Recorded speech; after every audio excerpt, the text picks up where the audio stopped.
Live to tape.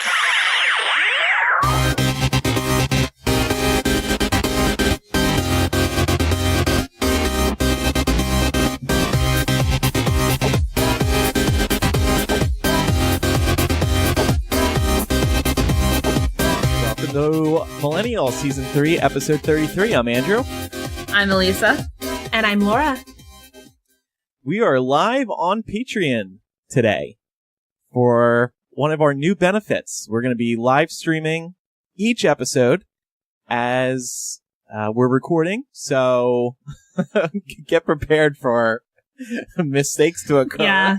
regrets to happen. We're going to fuck this up real bad, guys. Just get ready. Content to be pulled. Yeah, but 40 people are listening this evening, so Ooh. thanks for joining us. Angel was the first person to comment. Zach then followed up. Jacqueline, Katie, Kira, Vanessa, Anthony, Stephanie, Shane, Angela, Gabby, Katie, Stephanie, Sarah. Everybody. So welcome. That's just everybody in the comments. Sarah pointing out that 33 divided by 3 equals 11. Thank you. That's Ooh. what the is fuck wrong. is Serious now. happening? I don't care. It's- Why is this just a thing? Yeah, and it's even more of a thing now because it leaves you so tickled now. I mean, I just don't get it. We're just spitting out random facts now. Like 12 times 4. We are. Yeah. 48. Okay. Like 33 divided by 3 equals 11 butt plugs for Elisa. It only takes one. Elisa, so people are watching via our live stream, and there's pictures of us popping up as each of us talks. Well, not me. I got the millennial icon. Actually, no. This is a big news right now. That's what I look like. I am the M. But Elisa, everybody's very taken by your, as somebody called it here, as Shane called it, your glam shot. I rarely ever look quite that good. That's a picture of me at one of my friend's weddings. I was her maid of honor, and so I had to get all dolled up and shit. So that's not how I normally look. Oh, no, I think that's how you normally She look. wakes up looking that way. Can confirm. I bet, yeah, tell us about that. So Lauren and Elisa, you two were hanging out in Atlanta this past weekend? Yeah. Elisa and Brian came and visited us and got to see my house and meet my dog and meet my boyfriend. The order of importance was pretty evident there. Yeah. House dog boyfriend. House dog boyfriend, yes. We had a really good time. We mainly got drunk. Did we do anything else? I don't think so. I think we just got drunk. Andrew put in the show notes, don't say that you did each other. When I ask, what did you do? Don't say each other. But, that's what we did. But we did. We did. No, it was funny because I have this back roller thing that's like to help relax the muscles in your back. And I was trying to teach Elisa how to use it because it takes some training to like get your butt off the floor and like have your back on this thing by itself. So we were in my bedroom and I'm showing her how to use it mainly because she was wearing a dress and like didn't want to flash her cooch. So we go in there and like she falls down and is like cracking up laughing. I'm laughing. And later my boyfriend was like, yeah, I mean, you weren't really teaching her how to roll her back, were you?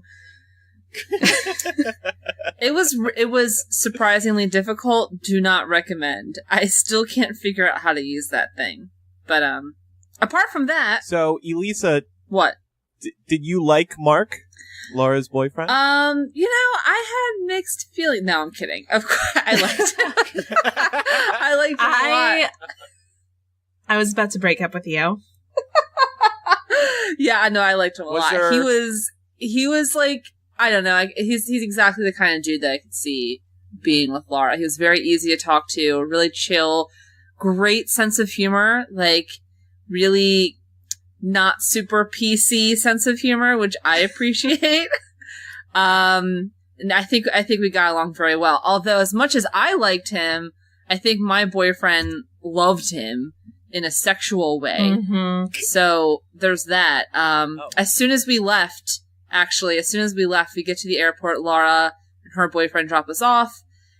They pull away, and my boyfriend looks at me and just says, "I miss Mark." Aww. Been 5 seconds. And you were like, "And I miss Laura." Thanks, Brian. Yeah. Yeah, I know, right? I was like, bitch. Fucking miss you too, man. No, it's funny. As soon as we drove away, Mark like heaved a sigh and he was like, Brian's a swell guy. I was like, swell? I'm sorry. Are we in Leave It to Beaver? Calling people swell now? I'm kind of picturing a moment occurring where, since Laura and Elisa love each other very much, they joke about how they're married, and they basically are. I'm just picturing this moment where, like, Elisa ushers Laura down the aisle and hands her off to Mark, and like it's this big moment, a passing of the torch as the two best friends, one boyfriend, finally meets. Yeah. Does it feel over now, Elisa? Does it feel over now? No. Your relationship Let with Laura. me be very clear about something. I will never give Laura away to anyone else. If she ever gets so married, beautiful. I'll be the person in the back standing up to file a complaint.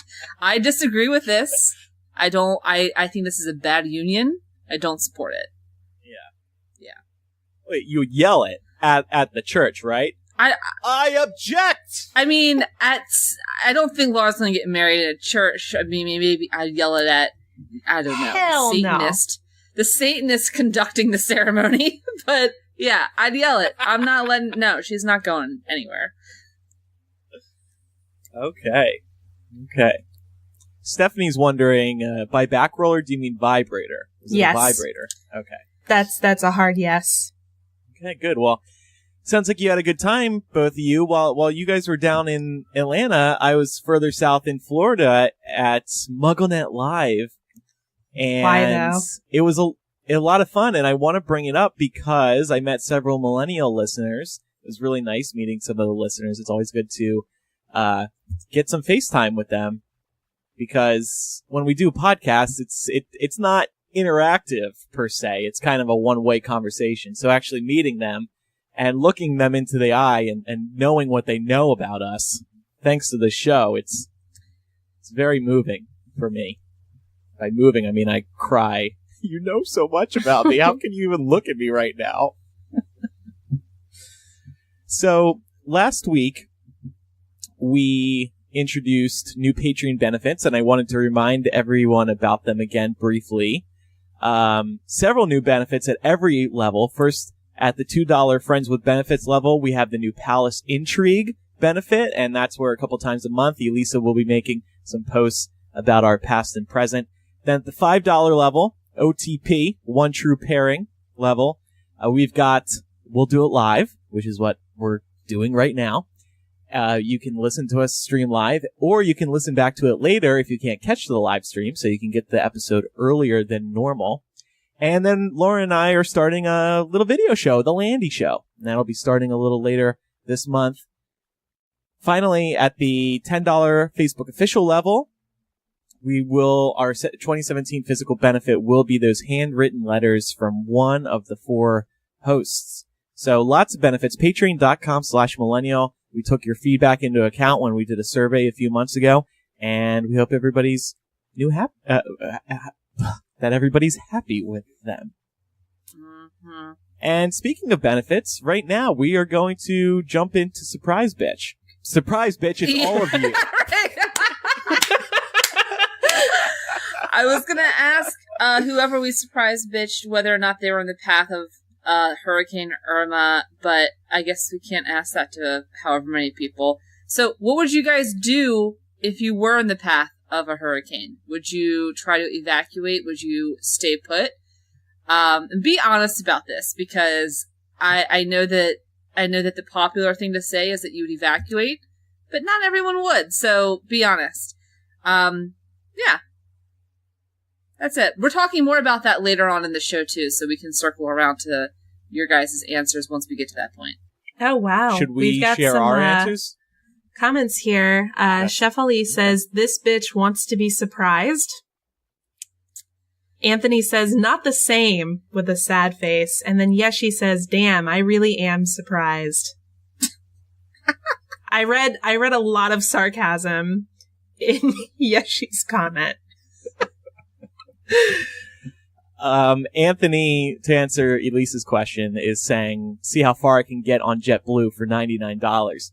That's referring to their announcement yesterday that they are capping their flight prices out of Florida at $99 to help people get out, which I think is a great idea. And I'm with Anthony. I would fly I'd probably go Florida to Seattle or Portland, like somewhere in the Northwest, nice and far, so you get your money's worth. And it's a beautiful area. I'm not going to Portland. That shit's on fire.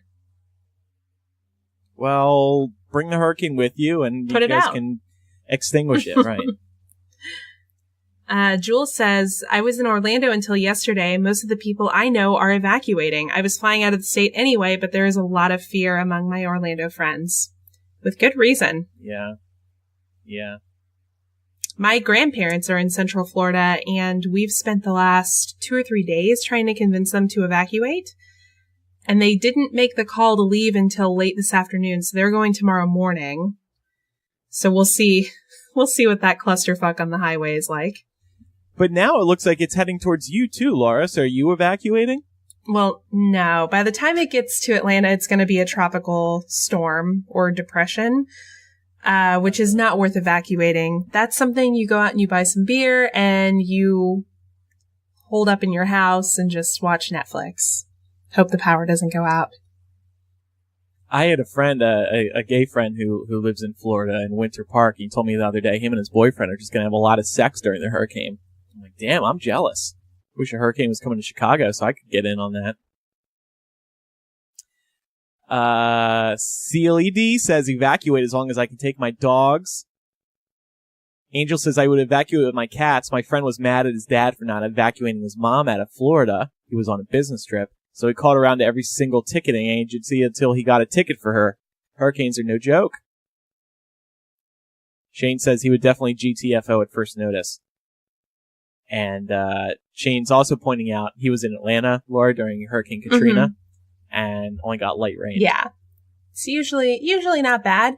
Hurricane Ike gave us some really bad storms up here a few years ago, but usually okay. Yeah. There you go. So should we ask another one of these questions or move on? Yeah. Do you guys want us to talk about anything in particular? We wanted to give you a moment to bring up like a story that you might want to hear us talk about, or if you have a personal question before we dig into like the actual news that we have planned to discuss. Yeah, we'll talk about Irma a little bit more because I want to particularly touch on natural disasters and climate change and those fun topics. Vitaly says, I wonder how many hurricane babies are going to be born in 9 months because Harvey and Irma. That would be cool to tell your kid one day, like, yo, you're a hurricane baby. Oh, and also, apparently you pronounced someone's name wrong. It's pronounced Kaylee. Yes, I saw. Why are you reading that because one? I wanted to. What was it that you said? Keledick or something like that? Sealy D. Sealy D. That's your new rap name. Sealy D. It's pronounced Kaylee, though, apparently. That doesn't look like Kaylee at all, though. I get it. I can see it. Okay. Zach asks, how do you guess best recommend to pop one's pussy? How do you guess best recommend? I don't know what Zach is asking. How do you guys best recommend to pop one's pussy? Well, I believe like a big old dick in there. A philosopher and a scholar known as Lil Jon recommends popping it on a pole. But apart from that, I don't have any other advice. Elisa, Genevieve, and Kara are demanding your haunted house video. Oh, Chickahominy. Yeah. Yeah, I do have to get that up. I have it. It's just a matter of, it was absolutely humongous. The file was huge. So I either have to like pare it down or upload it in 3 pieces or something. But yeah, I know I promised that to you guys. I'll make sure I get it up. Maybe that can be part of Palace Intrigue. That'll be one of the things that I post up this month. We will return to normal surprise bitch in the future. we're talking to one another over Google Hangouts to do this live stream today, so things are a little different with this episode, but we will figure it out next week. Let's talk a little bit of news, and people listening live, feel free to jump in with questions at any point, and we will answer them throughout the show. Anthony's asking, what about Andrew's 21st birthday stripper video? Oh, yeah. We have that somewhere. I don't think does anyone actually have it? I mean, it may be somewhere, but it'd take a lot of work to find. I remember seeing it somewhere. I don't mind putting in the work to find that video. Enough time has passed where I feel like I am comfortable with that being released, so we can release that. That's fine. I wasn't asking your permission, but thanks. Oh. I'm kidding. I'm not kidding. By the way, shout out to Shefali for providing that sweet guide on how to pronounce your name correctly. I was terrified that I was going to say it wrong and feel like an asshole. Now I feel better. I would have definitely gotten it wrong. So let's talk. Yeah, I was just going to say that Shane said that he saw It yesterday and that it was pretty good. Are you guys planning on seeing that? I'm actually seeing that tomorrow, actually. Me too. Super stoked for this. I know, I can't wait. Did you guys read the book? Yes. No, I didn't. Wow, it's a long book. It is a long book, but it's really good. I'm really curious to see it because the mini series I thought that they did back in the day was like pretty good. Like in terms of the kids parts, the adult actors were terrible. And they kind of ruined the ending. So I'm excited to see what they do with this one. Yeah. I am not really into scary movies, so I will not be watching it. But it's been doing well already, box office wise. It's been making a ton of money. And, not my type of thing. And really long books are not my type of thing either, so. You have that in common with most Americans. All right, so let's move on to some news. I wanted to start with this story. I don't think it's necessarily a surprise, but I think it's important to note. A Russian firm tied to pro-Kremlin propaganda advertised on Facebook during the election. We also found out that there was ads going on Twitter as well. Facebook revealed earlier this week that about $100,000 in advertising was spent by some Russians. We don't know if it was directly coming from the Kremlin, but we do know that Russians were making these Facebook ads that didn't specifically, they did specifically name Trump and Hillary, but they largely, quote, appeared to focus on amplifying divisive social and political messages across the ideological spectrum, touching on topics from LGBT matters to race issues to immigration to gun rights. So, I always think back to Elisa's comments a few months ago when she was like, the sky is blue, water is wet, and Russia hacked the election, influenced the election. Yep. I feel like this is tangible evidence of them actually meddling in our election that the general public can understand. Facebook ads coming from Russia, commenting on the election to try to push it one way or the other. Yeah, well, this goes right along with what we've discovered about them having run a propaganda campaign, in particular against Hillary Clinton. That said, news broke several weeks ago at this point that they discovered a number of Facebook accounts associated with third-party candidates, including Bernie Sanders, were actually being run by various and assorted Russian backers and posting inflammatory things to get people arguing on Facebook. I want to be clear there and say, I don't think that happened, with the endorsement of any of these candidates. I think that these particular Russians just hijacked their message to sort of get their shit out on Facebook, but it's definitely a thing that happened. I spent $27 exactly on a Facebook ad. It's a lot for a Facebook ad. Yeah. I mean, not really. That would probably reach like 1,000 people. So it's a lot for a whole lot of nothing. Wow, Andrew, 1,000 people. That's a lot of people. Okay. Not to move it.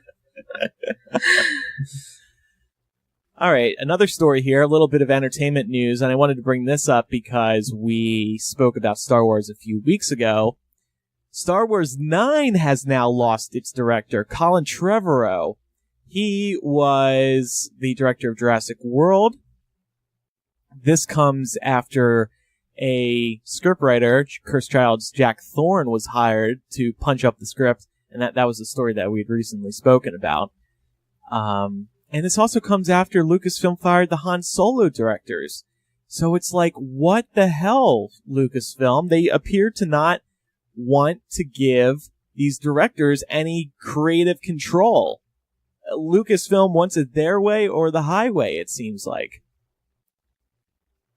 And it's pretty embarrassing. Yeah, it is. I don't even follow this stuff that closely, and I feel like these movies are getting ready to be a shit show. Yeah. Makes me nervous for what episode 8. Well, I do have faith it'll be fine. Because Rogue One was in deep trouble, and then they did a hell of a lot of reshoots, and they fixed it, and it ended up being a great movie. Now, hopefully that is what ends up happening with Han Solo. Star Wars Episode 9 is still very early, so no real mistakes have been made yet, other than this embarrassing hiring and then firing.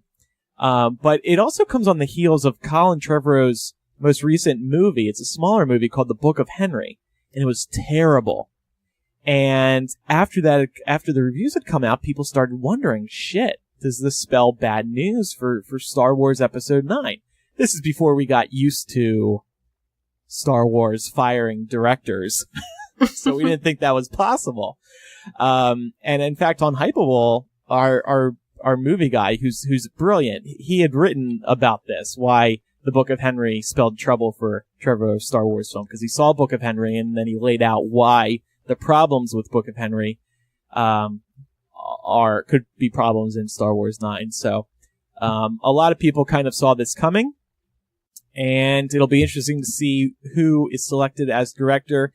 There are rumors from the Hollywood trades that Rian Johnson, who is directing Last Jedi, which Lucasfilm is reportedly very happy with, that's the one that comes out later this year, and J.J. Abrams, who directed The Force Awakens and, of course, Star Trek, both of those two guys are rumored to be directing Episode 9, which I think would be good because obviously they've passed the sniff test with Lucasfilm, and it'd be cool to see one of them wrap up this trilogy. So that's that. What's going on in Trump world this week? Oh, for fuck's sakes. So this is an update on a story we talked about last week. On Thursday, President Trump ordered an end to the Deferred Action for Childhood Arrivals program, or DACA, which kind of really sent 800,000 people into a tailspin of panic. Of course, because these are people who were brought to the United States as children, had no part in deciding they were going to come here. And if this program does indeed go away, these people are possibly facing deportation to countries that many of them have never known, where languages are spoken that many of them may not speak. So when Trump announced that this was being repealed, he basically threw it back to Congress, saying that DACA is going to be phased out in 6 months. They'll no longer be accepting future applicants. However, they will allow people to extend their current status if they're already covered under the program.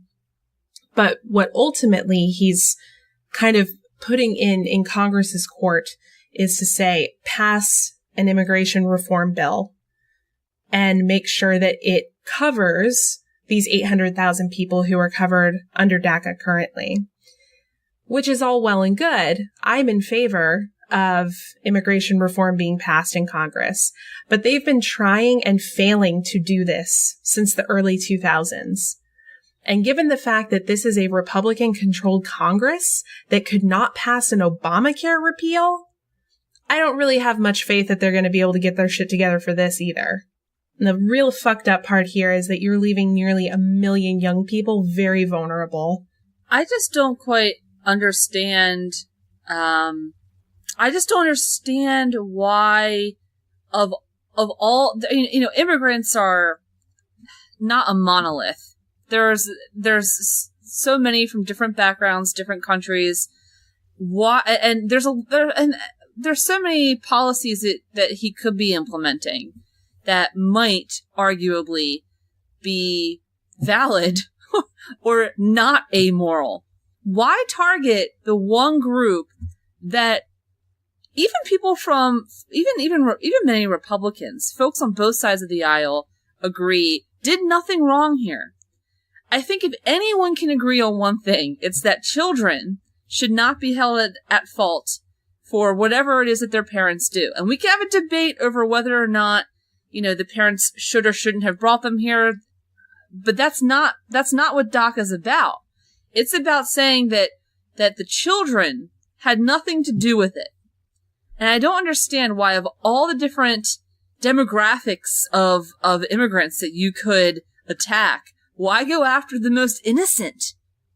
This is common sense to me, and to most other folks, I think, that they shouldn't be punished here. I don't get it. I really can't understand. The only argument I've heard, is that they don't want to incentivize more illegal immigration by saying, hey, if you bring your children here, they at least will always be safe. They don't want to incentivize that. That's the only argument I've heard that makes any sense to me. I completely disagree with it, but at least it's an argument. Isn't it also that he promised on the campaign trail that he would get rid of DACA? So now he's like, well, do I appease my supporters who I might be losing because of all this other crap going down? That's true. But I just feel like he picks and chooses which campaign promises he's going to uphold. And listen, I realize in fairness that every political figure, every elected official does that. Every president has cherry-picked which promises they're going to keep and which ones they won't. That's not unique to Trump. But what is unique to Trump, I think, is just how capriciously he makes that decision. None of it seems based in logic or tact or strategy. It's just he wakes up one morning and this is what I'll do and this is what I won't do. He reverses his decisions. He changes his mind. And I don't understand why this has to be the one thing he follows through on. He hasn't followed through on shit else. I mean, he also said that Mexico was going to pay for the wall, and he has clearly given up on that.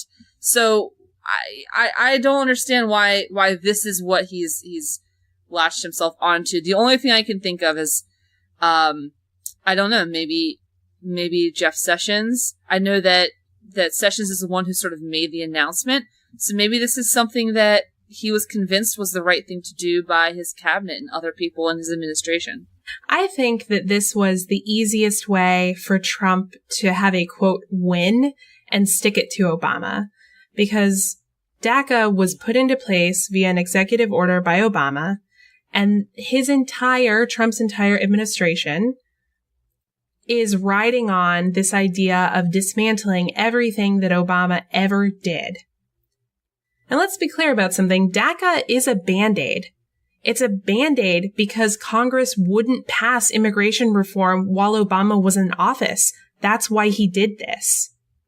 He came up with a plan to protect these young people who were here, who were brought here against their will, because Congress wouldn't do anything to address the overarching problem that we have in the country about how to fix our broken immigration system.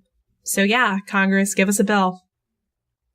It seems like there's more support for DACA now in Congress, doesn't there seem to be? Well, yeah. I mean, I think most Republicans are coming out and saying, this is real fucked up. It's real fucked up.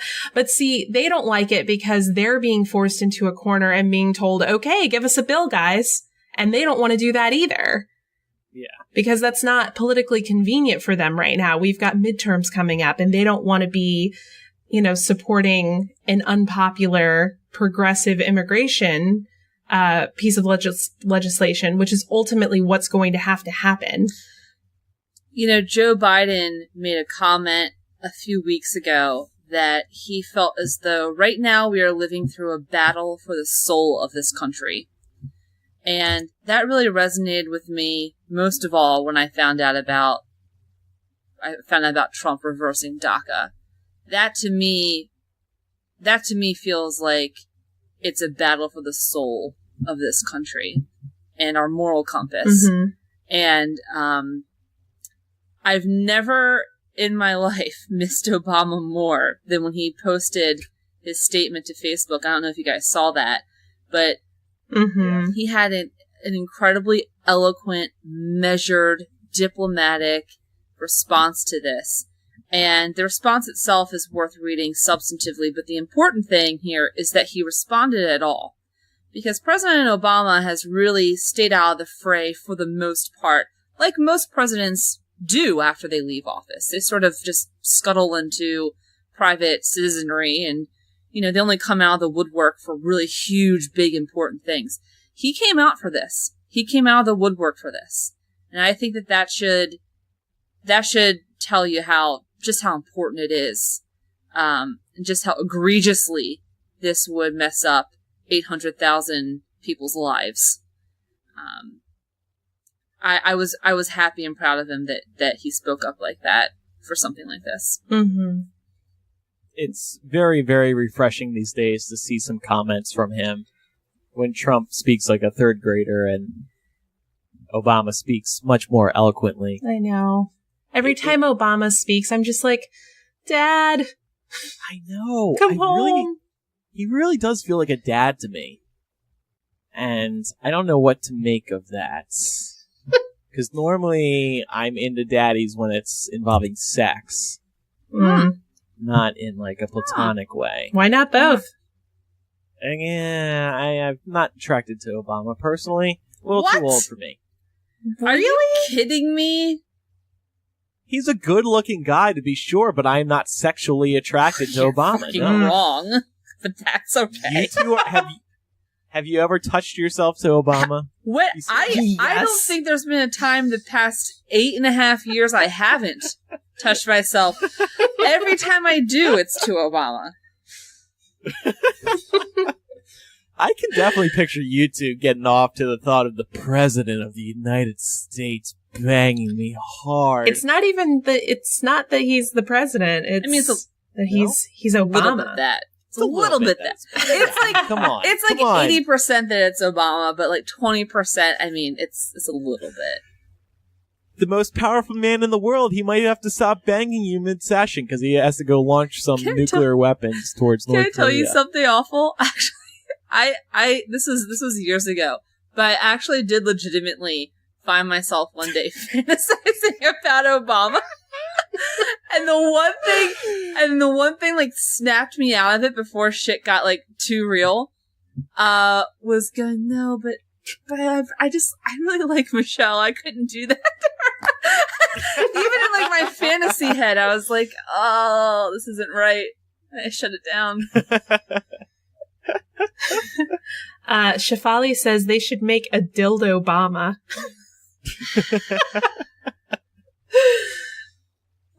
It's a good idea. I would buy it. Anyway, getting back to DACA, there was a good report on the New York Times earlier this week. And about Trump's thinking on all this, and it seems like he just didn't know what to do about it. So he punted to Congress because he had people coming at him from both sides, and he doesn't know the issue well enough to make a good choice himself. I think if he didn't So he know just what to do tosses it. about it, he could have just let sleeping dogs lie and not touched it. He could just let it go. I mean, he's only, 7 months? Oh, no. I'm sorry. He's like 8 months, 9 months into his presidency. That's not that far along. It's not like if he doesn't do it this week that he wouldn't have 3.5 more years of opportunity. So I feel like this was a conscious decision and he should absolutely be held accountable. I do agree that he doesn't know what the fuck he's doing. And I do agree that other people probably had a lot of influence on this decision. But if he was ambivalent, he could have just sort of walked away and punted it, and been like, I'll deal with that later. But he didn't. He did it now. So, fuck him. Let's talk Hurricane Irma. Yeah.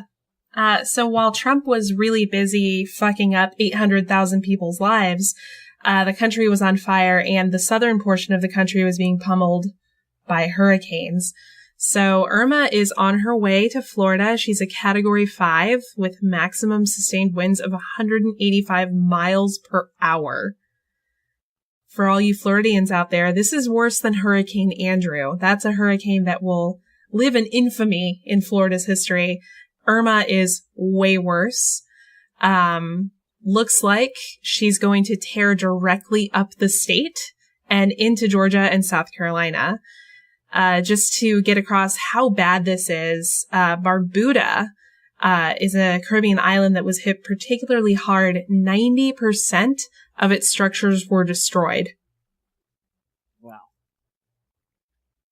This was shocking to me to hear. 90% of this island is just gone. Yeah. It's just gone.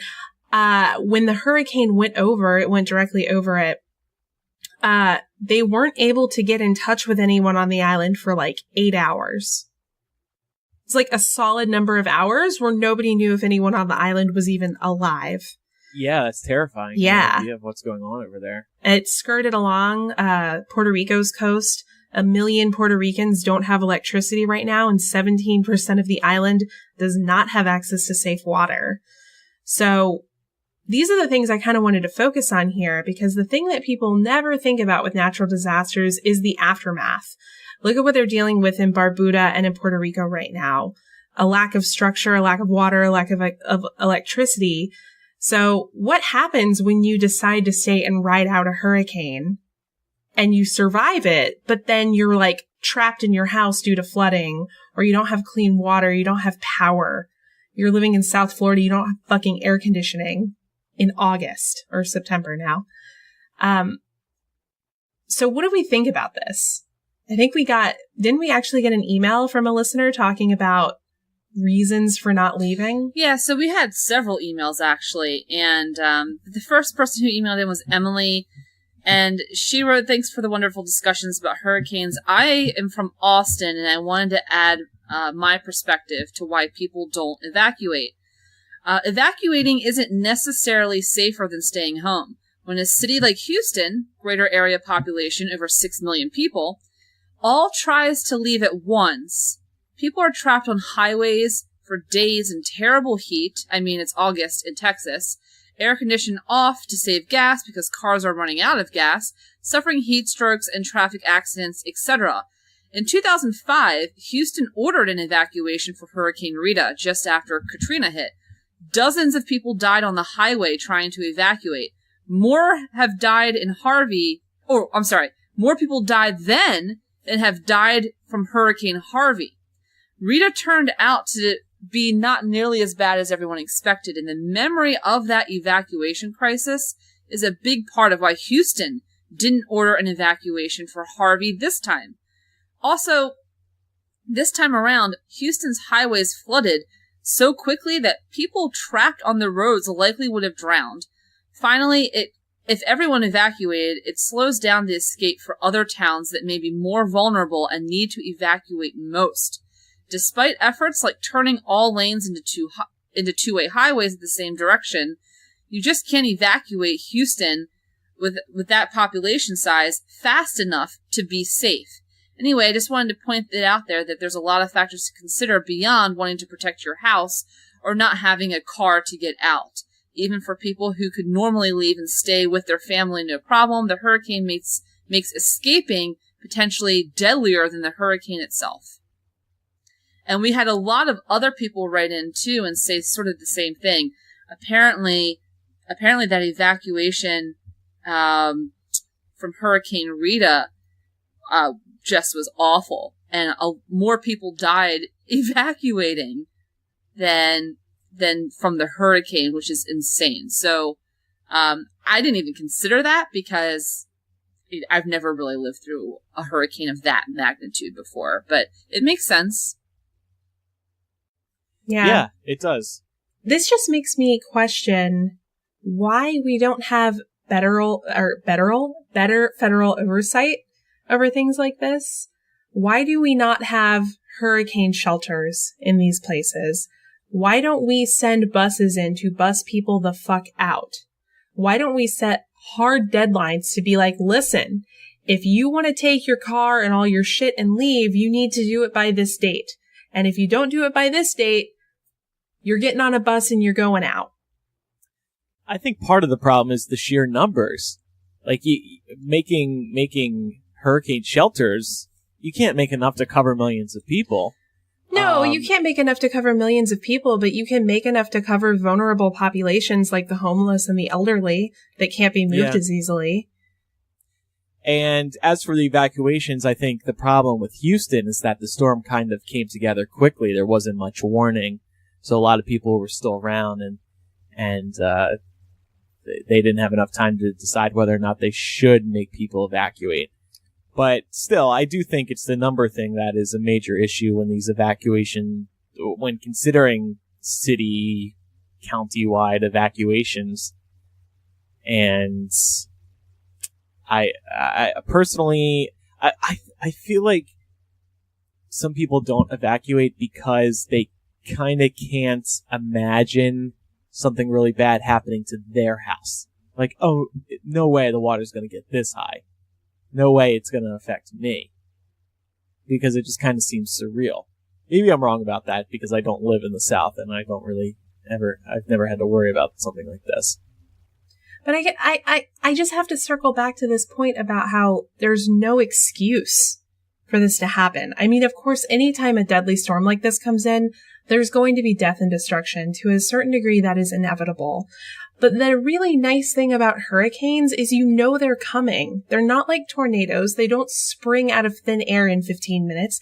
You have days worth of notice. And I do not understand why our federal emergency response is not better and more prepared and organized with dealing with stuff like this. There's no reason not to have evacuation deadlines. There's no reason not to reverse the highways and send buses in to get people out.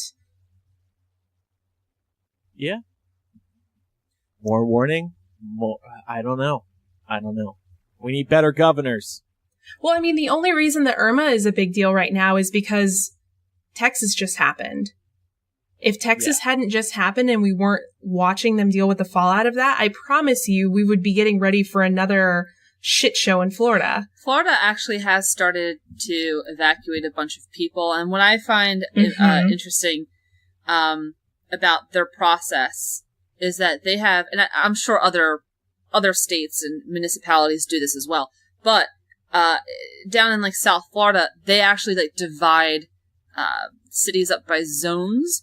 And so they say, all right, these zones 1, 2, and 3 only evacuate now. Zones 4, 5, 6 get ready to evacuate tomorrow. And that's one way that they address the population issue, is that they sort of break it up over the course of many days, and they get only small chunks of people out at a time. And still not everyone listens, but at least you don't have a mass exodus. It sounds to me like that's part of the problem, that if you have 6 million or more people trying to leave all at the same time, yeah, I can see how that's super dangerous. But I don't know. Florida is evacuating, for what it's worth. A bunch of universities down there, including University of Miami, State University, for the first time, actually, in their history, for a hurricane at least, are evacuating their students.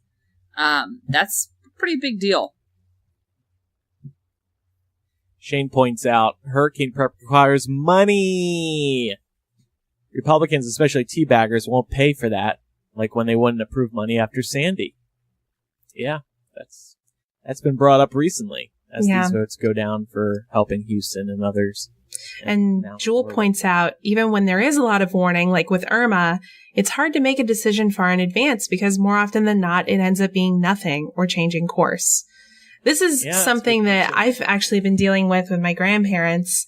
They seemed fairly convinced that the hurricane was going to change course, so they delayed evacuating. And now that it's very clear that it's not, or not likely to, they're getting ready to like get up and leave and come up to Atlanta tomorrow morning. So I'm really glad they're going to get out of there. But it's also one of those things where I was like, why take the chance?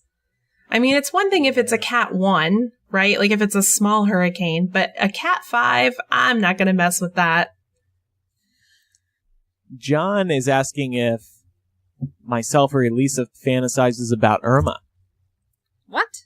The answer is yes. I want her to plow me with all she's got, with those gusts up to 220 miles per hour. I knew you liked it rough. The last thing I kind of want to say about hurricanes, or talk about hurricanes rather, there's been a lot of backlash lately over the way that hurricanes are covered.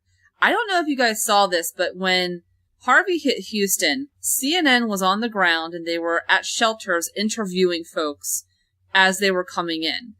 And one lady sort of screamed at the interviewer and was like, "How do you think I'm feeling? I just lost everything. My children are sitting here soaking wet and freezing. We have nothing to eat. Like, we have no home to go to. How do you think I'm feeling?" And she was cursing, and it was live, and it was both, it was equal parts sad and tragic and hysterical. And that sort of initiated this nationwide debate about whether or not the way we cover national tragedies in general, but hurricanes specifically, is too voyeuristic and maybe exploitative, because they definitely get up close in people's faces on the heels of losing everything that they have. And I can see why someone like that would lash out and be very emotional.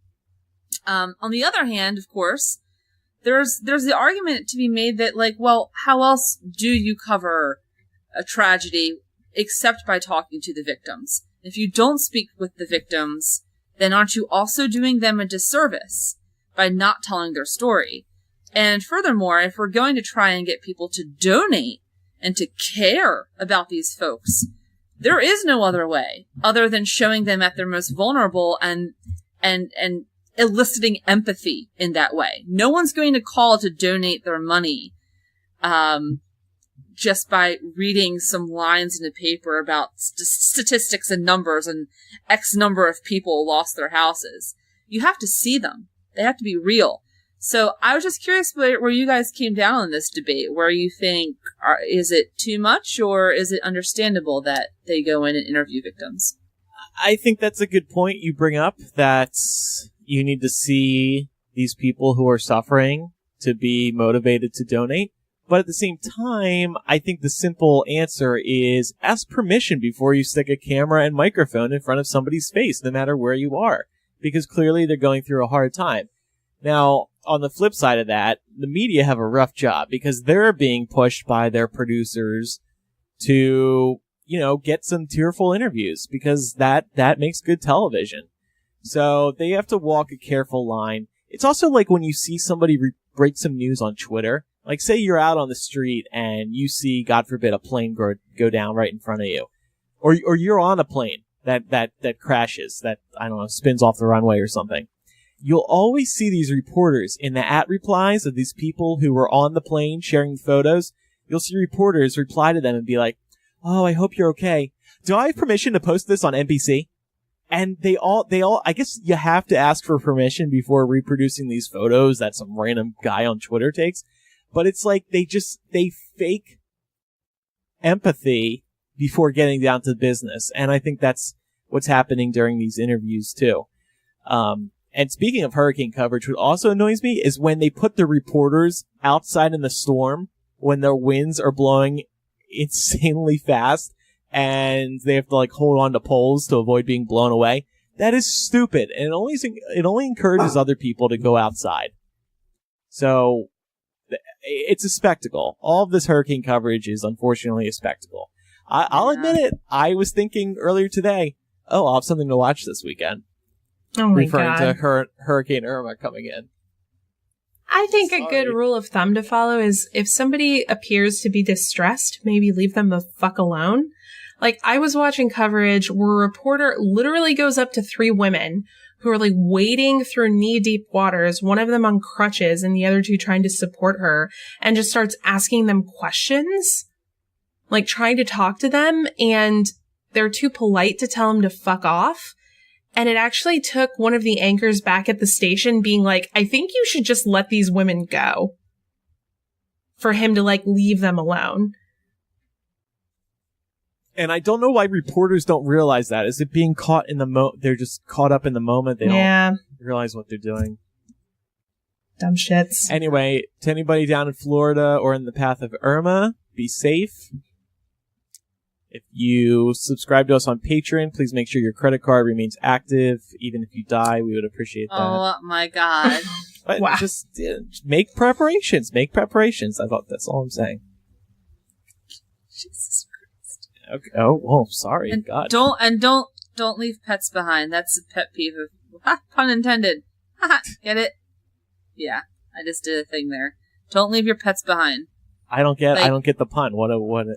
That's just never mind. I hate you. I really don't get it. Pet peeve? I'm talking about don't leave your pets behind. Oh, pet That's peeve. a pet peeve of mine. Pet. Okay. Yeah. Although that's understating it quite a lot. I fucking hate you if you do that. That's really what I think. Yeah, it's like dogs in a hot car. If you're going to have a pet of any kind, like, be prepared that they have to be part of whatever you plan to do, whether it's staying or going. Like, don't, like, be fucking responsible. Be a goddamn adult. Don't just leave them there. Yeah, and don't fucking tie them to a tree or like a guardrail and some shit. I saw some pictures of that last week. People who tied their animals up and left them. Nah. Yeah. I will literally hunt you down and cut you. I will, if God forbid I'm ever in like an earthquake or, some tragedy like that and I need to get out, I'm grabbing my signed Bruce Springsteen book, my laptop, and then if I have a little extra room in my hand, I'll grab Brooklyn. Bring him out with me. I'm gonna fucking kill you. You know that I'll put a plastic bag over your head and drown you, right? As long as I'm holding my signed Bruce Springsteen book when I die, that's okay. Okay. Deal. Let's play Google that shit. It's been a while since we've Googled that shit. It has. I've got a few prompts here ready for you guys. Okay. You excited? I'm pretty excited about these. I worked very hard on them. Are they hurricane nervous. themed? Do what? Are they hurricane themed? No, they're not. They're random. Okay. Okay, the first one is, why is Trump's blank? Finish the question. Why are Trump's hands so small? Oh, I was going to say, why are Trump's hands so big? Remember, the thing is, why is Trump's? Okay, Oh. Why is Trump's? Why is Trump's penis so small?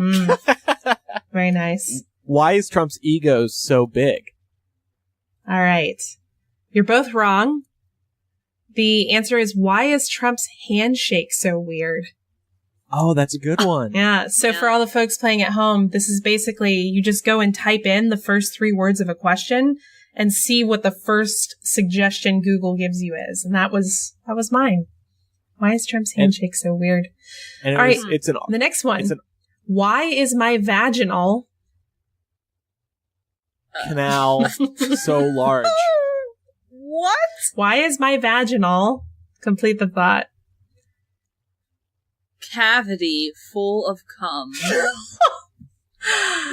Cream pie. Canal so large. Okay. Why is my vaginal discharge yellow? Okay. Elisa, you were Smell very funny. close, actually. The answer is, why is my vaginal discharge brown? Oh.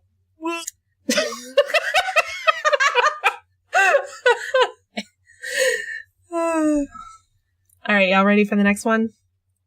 Yeah, but real quick, What? Anthony had a good one for why is Trump's. Yeah. Why is Trump's daughter so hot? Ugh. Oh. Courtney said, why is Trump's skin orange? That's a great one. That is a good one. Why does Trump think his daughter is so hot? Right. All right, I'm ready to hear your answers for the next one. It's going to be very interesting to see what you come up with. Why are black? Wait, People black. Why are black people black? Okay. you know what? That's actually probably one of them. I guarantee you some fucking idiot has Googled that before. It's definitely not in my search history. Why are black... Why are black cocks larger? Yeah. Let's go with that. Okay, the answer was actually, why are black rhinos endangered? That's don't not know. fun. Fucking racist. The next one is, why can't I find... My clit. It's a very important question. The NES Classic. Oh, God, I Nintendo cracked myself Switch. up. Why can't I find the North Star? Okay. Love. Why can't I find love? All right, Andrew, you were close. The answer is, why can't I find someone to love me? Yeah. It's my new homepage. I'm trying to find answers. Andrew, Don't cheat. Andrew's- It makes me sad, though, thinking about some poor person going to Google and typing in, why can't I find someone to love me? Yeah. Number one result is Tinder. I mean, probably it's because you turn to Google for all of your deep philosophical questions, and that's fucking weird. And no one wants to be a weirdo. Hey, speaking of Tinder, I have an update on my Tinder life. Oh, really? I have upgraded to the latest Tinder membership, Tinder Gold.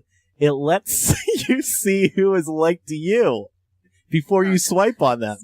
Oh. It's great. So I can see everybody who likes me, and yeah, it's fun, and I'm sad. Okay, continue. Well, that's cool. And the last one. When will my mom... Love me. I was going to say that too. Die. Holy Like an average shit. age, like the average age thing. I mean, You know? Andrew, when will my mom die was one of the results, but it wasn't the top result. Maybe Lisa guessed one. I don't know. When will my mom die? When will my mom die already? When will my mom stop being such a bitch? When will my mom stop spanking me? When will my mom go through menopause? Stephanie has a good one. When will my mom be proud of me? Never. Ouch. Just never. The answer was, when will my mom come home? Holy shit! I thought when will my mom die is bad. That's worse. I know. That's super worse. I know. And again, much like the last one, I was imagining some poor person typing in their computer, when will my mom come home? And probably a kid, right? Yeah. Oh. That's like some 6-year-old who's like, Google, I have nothing to eat. When will my mom come home? That's some sad shit. Why is my vaginal discharge brown? Andrew, why is your vaginal discharge brown? I don't know. I just asked Alexa, when will my mom come home? And she said, sorry, I'm not sure. She sounded heartfelt, too, so I think she was sympathizing. I think she meant it. I think so. Yeah. I would love to know the most common things the Echo gets asked. Besides, order this, order that. Aren't they recording all that data, actually? Yeah, we spoke about this a few months ago. Yeah, we can probably find out soon. Nah, I think that would scare people off from using it. Not me, though. I don't care. So, that does it for this week's episode. Those listening live, we hope you enjoyed it. On After Dark today, we're going to talk about a couple of more stories. I want to speak about my experience with the Ticketmaster Verified Fan Program.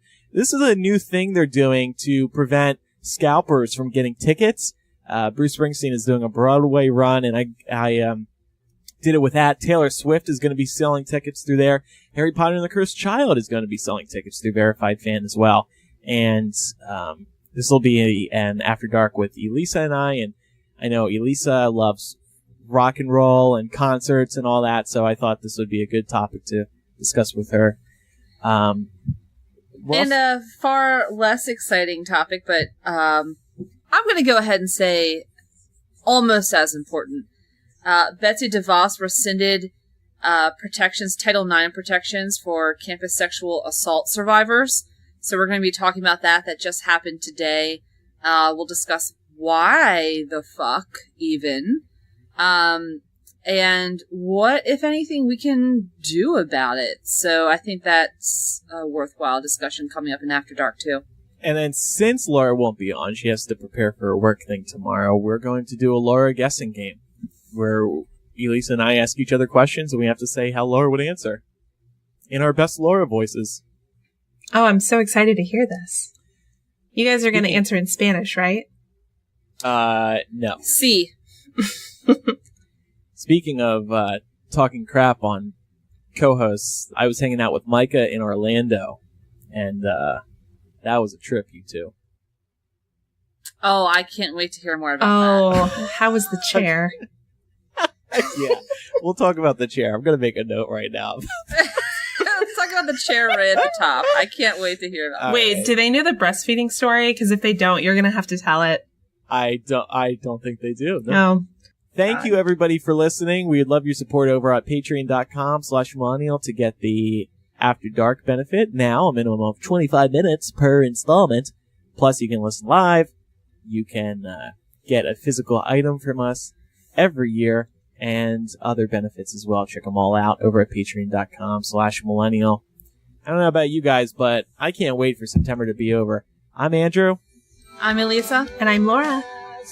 Goodbye, everybody. Bye.